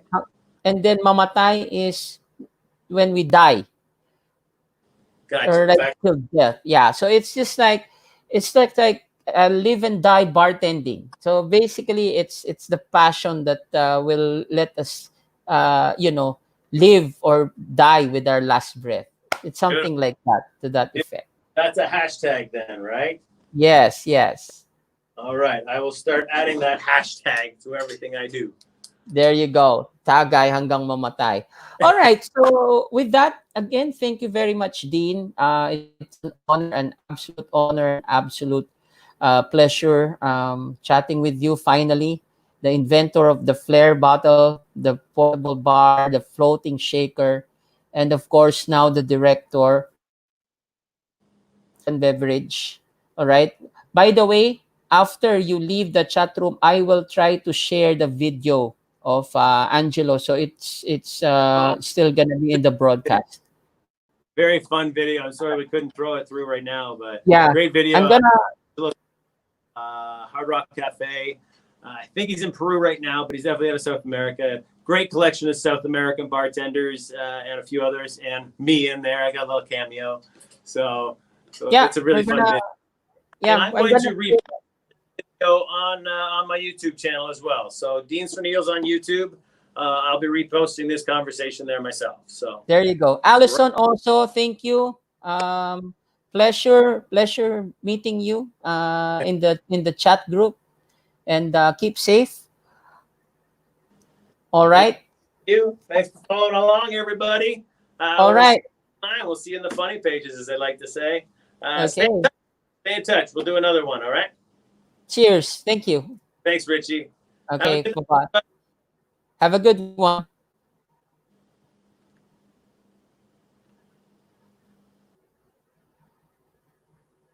Okay, so with that, ladies and gentlemen, I will try to share actually one video.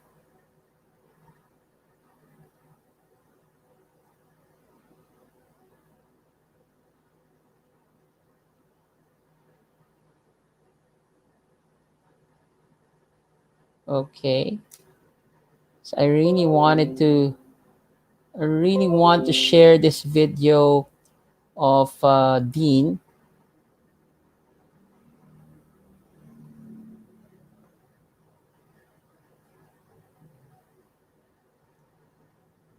See if this works.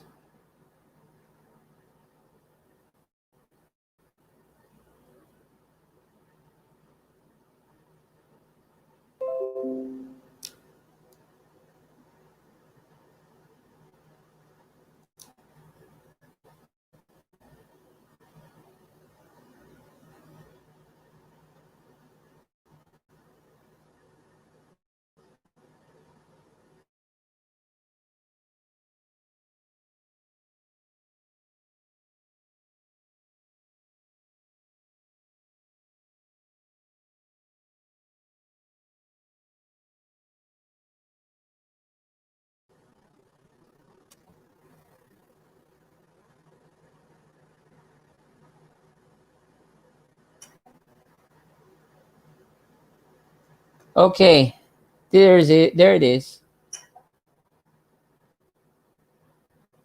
Okay, there's it. There it is. Okay, there's it. There it is. Okay, there's it. There it is.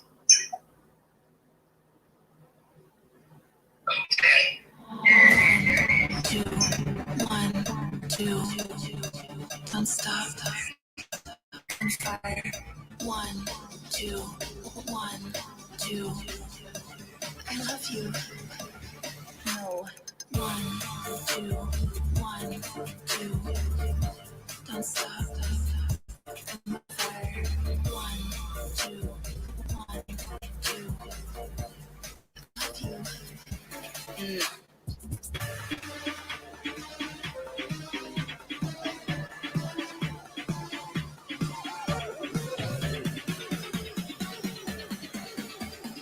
One, two, one, two, three.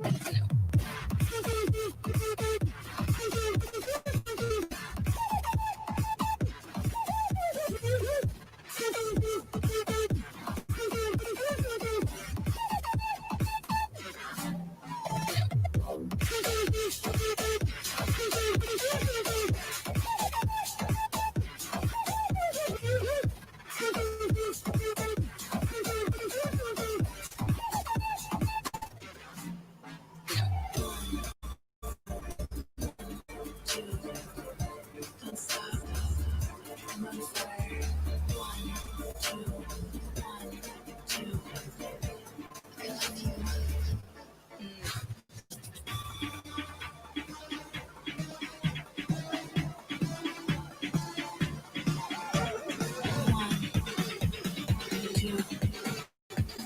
one, two, one, two, three.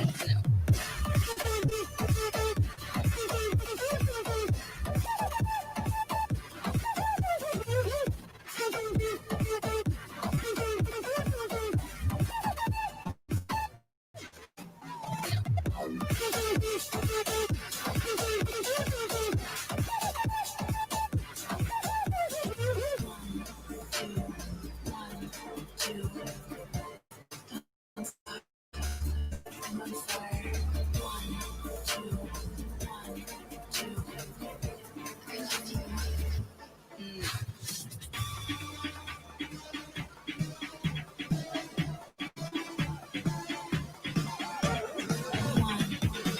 two, one, two,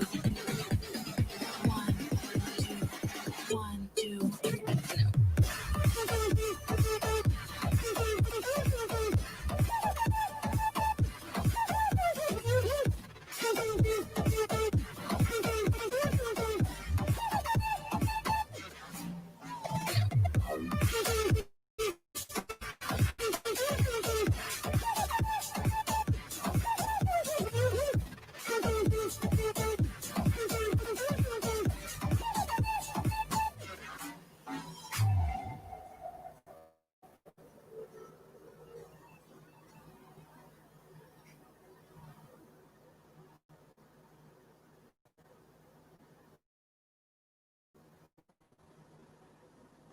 There you go. Wow, that was some video.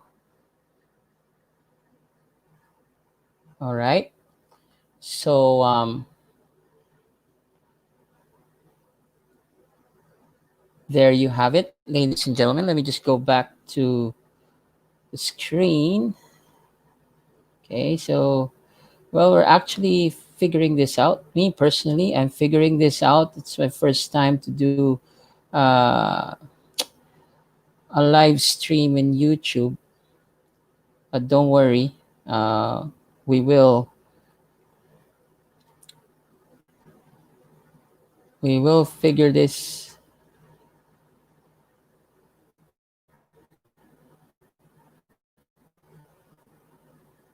out.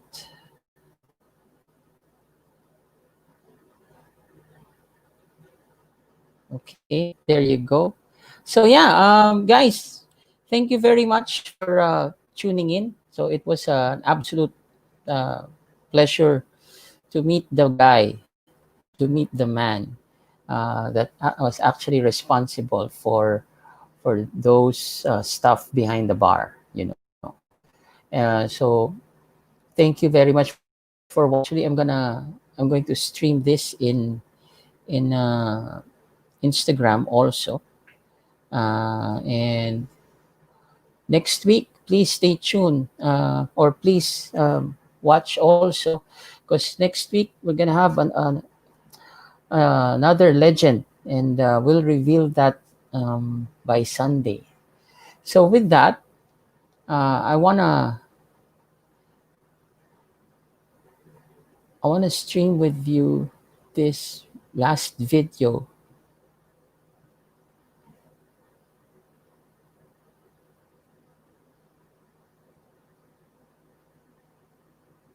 Okay, I do apologize for the lags.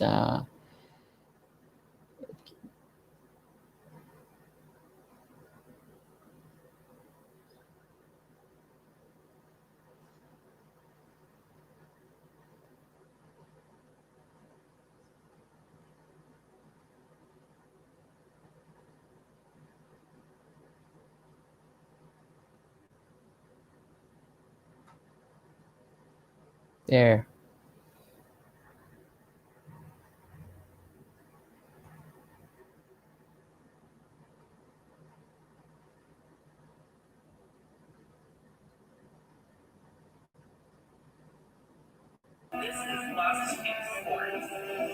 Matandra ko sa isip, sa salita at gawa. Karanasan ko ay katumbas ng pagsubok at tuwa. Hindi pagpapalit ang aking mga napala. Tuloy-tuloy papatay.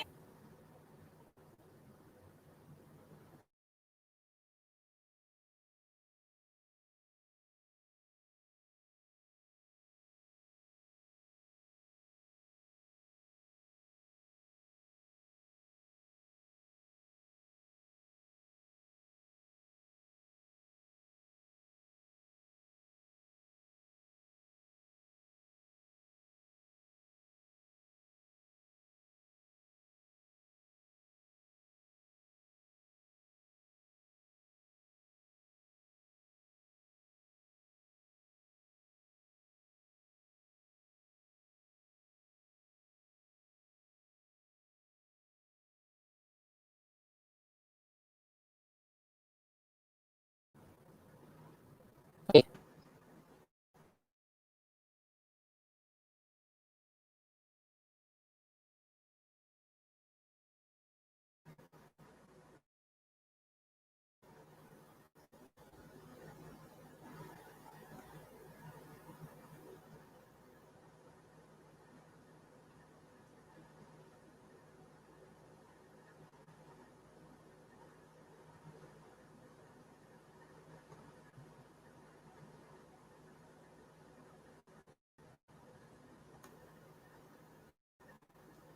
So again, this is Richie Cruz of Toma Sessions. Be inspired, be informed, be involved. See you next session. Hindi pagpapalit ang aking mga napala. Tuloy-tuloy pa rin ang laban. Minsan natatapat.